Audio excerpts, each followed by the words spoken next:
ഭാരതം അരയും തലയും മുറുക്കി രംഗത്തിറങ്ങുമെന്ന ഭയപ്പാടിൽ Pakistan വ്യോമത്താവളങ്ങളിൽ red alert പുറപ്പെടുവിച്ചു. പൈലറ്റുമാർക്ക് പ്രത്യേക ജാഗ്രതാ നിർദ്ദേശം നൽകി. ഓപ്പറേഷൻ സിന്ദൂറിന്റെ ചൂടറിഞ്ഞ പാകിസ്ഥാൻ സേന അതീവ ജാഗ്രതയിലാണ്. വിവരങ്ങൾ ഇന്റർനാഷണൽ ഡെസ്കിൽ നിന്ന് മൈസൺ ജോസ് നൽകും. മൈസൺ, ഈ പഹൽഗാമിൽ കഴിഞ്ഞ ഏപ്രിൽ മാസത്തിൽ ഈ കലിമ ചൊല്ലാൻ അറിയാമോ എന്ന് ചോദിച്ചുകൊണ്ട് 26 സാധാരണക്കാരെ വെടിവെച്ച് വീഴ്ത്തുമ്പോൾ ഈ ജിഹാദി ശക്തികൾ അറിഞ്ഞിരുന്നില്ല. അതിന് ഒരു മറുപ്രയോഗം ഓപ്പറേഷൻ സിന്ദൂർ എന്ന പേരിൽ ഭാരതം മുന്നോട്ട് വയ്ക്കുമെന്ന്. അങ്ങനെ ആ ഓപ്പറേഷൻ സിന്ദൂർ എന്നത് ഏതാണ്ട് 3 ദിവസം നീണ്ടുനിന്ന ഓപ്പറേഷനിൽ വലിയ തോതിലുള്ള പ്രത്യാക്രമണം ഭാരതത്തിൻ്റെ ഭാഗത്ത് നിന്നുണ്ടാവുകയും ഇസ്ലാമാബാദിൽ വരെ ഭാരതത്തിൻ്റെ മിസൈലുകൾ ചെന്ന് പതിക്കുകയും ഒക്കെ ചെയ്തത് നമ്മൾ കണ്ടതാണ്. അതിനാൽ ഇന്നലെ ഉണ്ടായ ഭീകരാക്രമണത്തിന് ഒരു തിരിച്ചടി എന്ന നിലയിലേക്ക് ഭാരതം തുനിഞ്ഞിറങ്ങുമോ എന്ന ഭയത്തിലാണോ പാകിസ്ഥാൻ ഇപ്പോൾ ഈ ജാഗ്രതാ നിർദ്ദേശമൊക്കെ നൽകിയിരിക്കുന്നത്? ഐസൺ, തീർച്ചയായും ഗൗതം, അത്തരം ഒരു ഭയം തന്നെയാണ് പാകിസ്ഥാനെ ഇത്തരത്തിലൊരു ജാഗ്രതാ നിർദ്ദേശത്തിലേക്ക് നയിച്ചിരിക്കുന്നത് എന്ന് തന്നെയാണ് മനസ്സിലാക്കാൻ സാധിക്കുന്നത്. നേരത്തെ നമുക്കറിയാവുന്നതാണ്, അതിശക്തമായ ഒരു ആക്രമണമാണ് ഓപ്പറേഷൻ സിന്ദൂർ എന്ന പേരിൽ 9ഓളം ഭീകര കേന്ദ്രങ്ങൾ നിമിഷാർദ്ധം കൊണ്ട് തച്ചു തകർക്കുന്ന ഒരു സാഹചര്യമായിരുന്നു അന്നുണ്ടായിരുന്നത്. സമാനമായ രീതിയിലുള്ള വീണ്ടും ഒരു ആക്രമണം, അതായത് പഹൽഗാമിൽ നടന്ന ഒരു ആക്രമണത്തിന് മറുപടിയായി കൃത്യമായ ഓപ്പറേഷൻ സിന്ദൂർ നടന്നെങ്കിൽ ഇന്ന് വീണ്ടും റെഡ് ഫോർട്ടിന് മുന്നിൽ, അതായത് രാജ്യത്തിൻ്റെ അഭിമാനമായ ഒരു മോണുമെൻറ്റിന് മുന്നിൽ, അതല്ലെങ്കിൽ പ്രധാനമന്ത്രി സ്വാതന്ത്ര്യ ദിനത്തിൽ പതാക ഉയർത്തുന്ന മോണുമെന്റിന് മുന്നിൽ അത്തരത്തിലൊരു പ്രകോപനം സൃഷ്ടിക്കുന്ന രീതിയിലുള്ള ഒരു നീക്കം നടത്തിയിരിക്കുമ്പോൾ സ്വാഭാവികമായും അതിനെ ശക്തമായി പ്രതികരിക്കും ഭാരതമെന്ന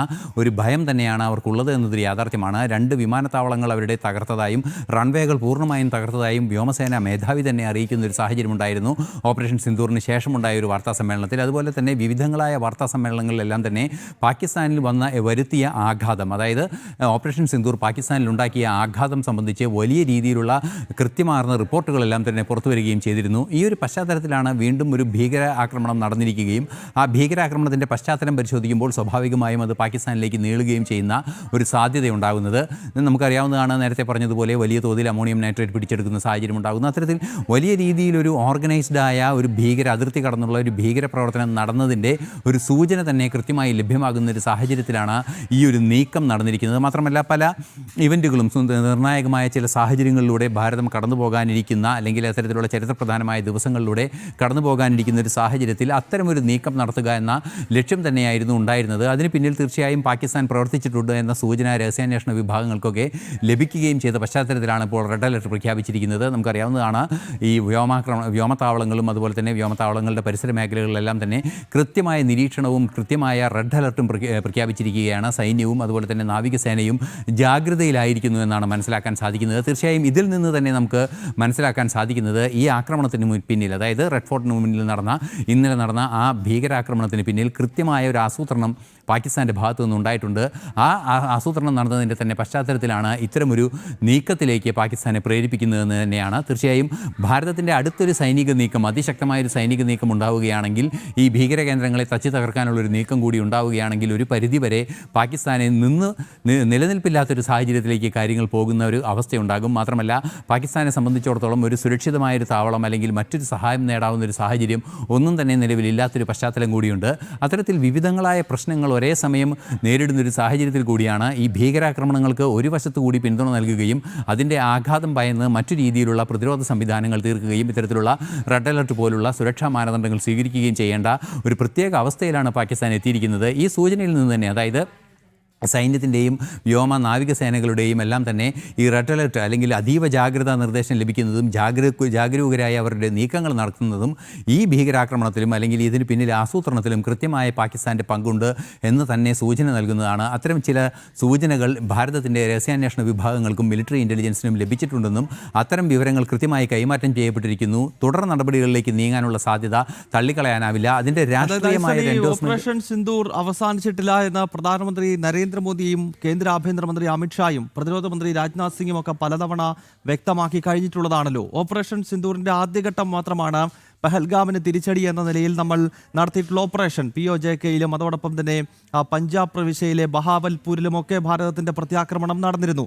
അതിന്റെ അർത്ഥം ഓപ്പറേഷൻ സിന്ദൂർ അവസാനിച്ചിട്ടില്ല എന്ന് പ്രധാനമന്ത്രി ഉൾപ്പെടെയുള്ളവർ പറയുമ്പോൾ ഇനിയും പാകിസ്ഥാനിൽ നിന്നും പ്രകോപനം ഉണ്ടായിക്കഴിഞ്ഞാൽ അതിന് തിരിച്ചടിയായി, അതല്ലെങ്കിൽ പാകിസ്ഥാൻ പതിറ്റാണ്ടുകളായി നടത്തിക്കൊണ്ടിരിക്കുന്ന ഇന്ത്യക്കെതിരായ നിഴൽ യുദ്ധം എപ്പോഴാണോ പൂർണ്ണമായി അവസാനിപ്പിക്കുന്നത് അതുവരെ നടക്കുന്ന ഒരു പ്രോസസ്സാണ് ഓപ്പറേഷൻ സിന്ദൂർ എന്ന സന്ദേശം നൽകിയത് ഭാരതം തന്നെയാണ്. അപ്പോൾ സ്വാഭാവികമായും ഈ ചെങ്കോട്ട ഭീകരാക്രമണത്തിന് പിന്നിൽ പാകിസ്ഥാനാണെന്ന ഒരു തെളിവ് ഭാരതത്തിന് ലഭിച്ചു കഴിഞ്ഞാൽ ഒരുപക്ഷെ ഒരു വലിയ പ്രത്യാക്രമണം അത് പല രീതിയിലാകാം. ഒരുപക്ഷെ ഓപ്പറേഷൻ സിന്ദൂർ പോലെ ഒരു യുദ്ധത്തിന്റെ മാതൃകയിലാകണമെന്നില്ല. എങ്കിൽ പോലും ഏതെങ്കിലുമൊക്കെ രീതിയിലുള്ള സൈനിക നടപടിയോ അതല്ലെങ്കിൽ പോലെയുള്ള നമ്മുടെ രഹസ്യാന്വേഷണ ഏജൻസികളെ വെച്ചുകൊണ്ടുള്ള ഓപ്പറേഷനോ ഒക്കെ പാകിസ്ഥാനിൽ ഭാരതം നടത്തുമെന്ന് തന്നെ വേണ്ടേ പ്രതീക്ഷിക്കാൻ?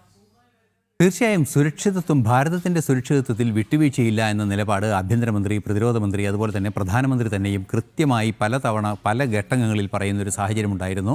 നമുക്കറിയാവുന്നതാണ്, ഓപ്പറേഷൻ സിന്ദൂറിന് ശേഷമുള്ള പല പൊതുയോഗങ്ങളിൽ പോലും കൃത്യമായി ഭാരതത്തിൻ്റെ നിലപാട് പ്രധാനമന്ത്രി തന്നെ പ്രഖ്യാപിക്കുന്ന സാഹചര്യമുണ്ടായിരുന്നു. അതിൽ നിന്നെല്ലാം തന്നെ പാകിസ്ഥാന് വിവരങ്ങൾ കൃത്യമായി സൂചന ലഭിക്കുന്നുണ്ട്. അതായത് ഒരു സൈന്യത്തിന് മുകളിലുള്ള ഒരു രാഷ്ട്രീയ നിയന്ത്രണം കൃത്യമായും ഭീകരതയ്ക്കെതിരെ ഉപയോഗിക്കുക, അല്ലെങ്കിൽ ഭീകരതയെ തച്ചുടയ്ക്കുക അല്ലെങ്കിൽ തുടച്ചു നീക്കുക എന്ന കൃത്യമായ നീക്കം തന്നെയാണ് ഭാരതത്തിൻ്റെ രാഷ്ട്രീയ നയം എന്ന കാര്യം വളരെ കൃത്യമായി തന്നെ പാകിസ്ഥാൻ അറിയാം. സ്വാഭാവികമായും സൈന്യത്തിൻ്റെ അതിശക്തമായൊരു വിന്യാസം മേഖലയിലെല്ലാം തന്നെ ഉണ്ട്. നമുക്കറിയാവുന്നതാണ്, ഈ ഓപ്പറേഷൻ സിന്ദൂർ ഉൾപ്പെടെയുള്ള വിഷയങ്ങൾ നടന്നതിന് ശേഷവും വലിയ തോതിലുള്ള സൈനിക വിന്യാസവും കൃത്യമായ സൈനിക നടപടികളും ഉണ്ടാകുന്ന ഒരു സാഹചര്യമുണ്ട്.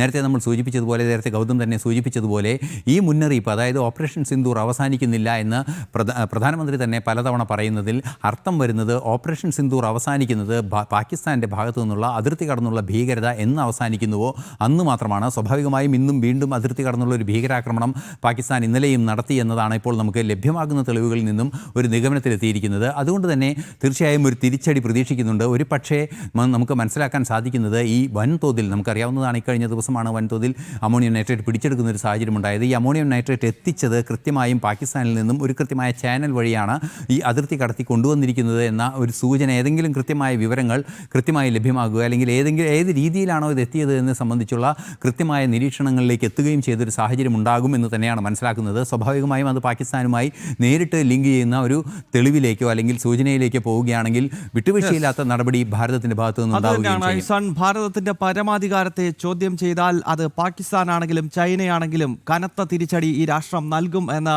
പലതവണ തെളിയിച്ചിട്ടുള്ളതാണ്. ചെങ്കോട്ടയിലെ ഭീകരാക്രമണത്തിന് കനത്ത വില, അത് ഏത് വലിയ ഭീകരശക്തിയാണെങ്കിലും അത് ഏറ്റുവാങ്ങേണ്ടി വരുമെന്ന കാര്യത്തിൽ സംശയമില്ല. ഓപ്പറേഷൻ സിന്ദൂർ അവസാനിച്ചിട്ടില്ലെന്ന് അടിവരയിട്ട് പറയുന്നത് ഭാരതത്തിന്റെ പ്രധാനമന്ത്രി നരേന്ദ്ര ദാമോദർ ദാസ് മോദിയാണ്. അതിനാൽ ഈ ചെങ്കോട്ട ഭീകരാക്രമണത്തിന് ശേഷം ഭയന്ന് വിറയ്ക്കുകയാണ് പാകിസ്ഥാൻ. ഇതാ മുഴുവൻ എയർപോർട്ടുകൾക്കും റെയിൽവേ സ്റ്റേഷനുകൾക്കുമെല്ലാം റെഡ് അലർട്ട് നൽകിയിരിക്കുന്നു.